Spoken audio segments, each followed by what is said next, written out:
enterprise. I'm not a public listed company. I can't go out there and create a platform, and I can't do it. So I'm very happy being a storyteller, being a content creator, and I'm happy there are the big boys and girls at Netflix and Amazon and Hotstar and Z5 and Alt Balaji and all these platforms, which is great because it gives us a platform for us to exhibit enormous number of content.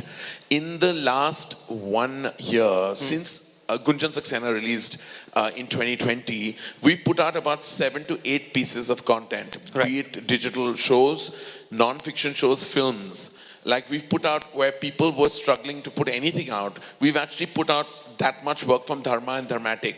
And we're proud of that. We're proud of the fact that we've been able to leverage these massive platforms. And now that cinemas are back, so are we.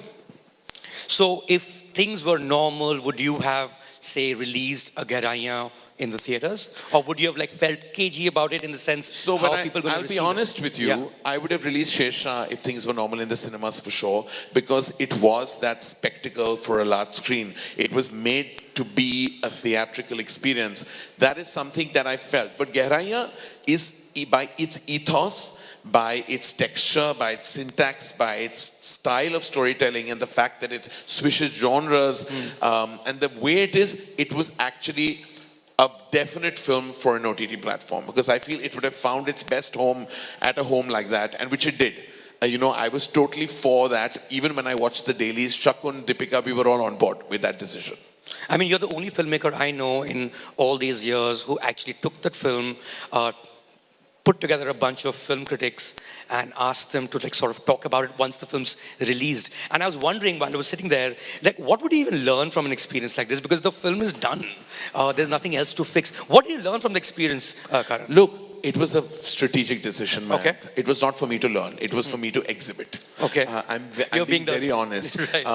Gairaiyan had so much discussion around it. There was so much buzz. People who loved it, people who hated it, people who didn't agree with it, people who absolutely agreed with it. It was a modern take of modern relationships, infidelity, dark areas of the human mind. I felt like it was very polarizing in its reviews. We had a lot of very esteemed, prolific critics who had absolutely loved it, and those that had absolutely not. I told Amazon, and they were really happy to be on board, that we should take a chance. Get 10 critics in one discussion. 5 who loved it, 5 who didn't. And let's talk about it. Let's be open. Why are we afraid of criticism? We should envelop it. How do we get better?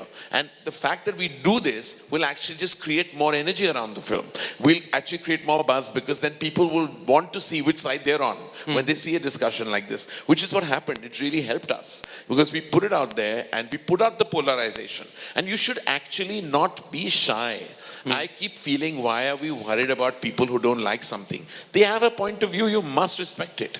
I know that I read everyone's perspective, and if that means putting it out there, why not? I would encourage us to do that with every film, if everybody was on board. I don't think we'll find too many of those in this city for sure. But Karan, the way you're describing where we are in 2022 in terms of what kind of content becomes theatrical, what kind of content goes straight into an OTT platform, is this roughly where we were, say, in the early 2000s, where there was such a thing as the Masi film, the single screen film, and the other was the multiplex film? All of them, of course, eventually merged into the same film, right? Multiplex audience is the same as a single screen audience eventually. But is that where we are, you think? That there is such a thing as mass? Look, we give these terms. If you just get academic of pure content and genre, you know that these are the films, X amount of films that have the prerequisites that will work massively. And you have to go back to the drawing board about what you spent on it.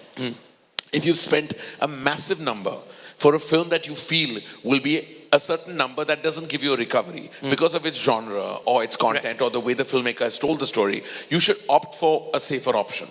But if you feel like you have what it takes, if you have the prerequisites of the elements that you know that multiplexes, single screens across the country and across state,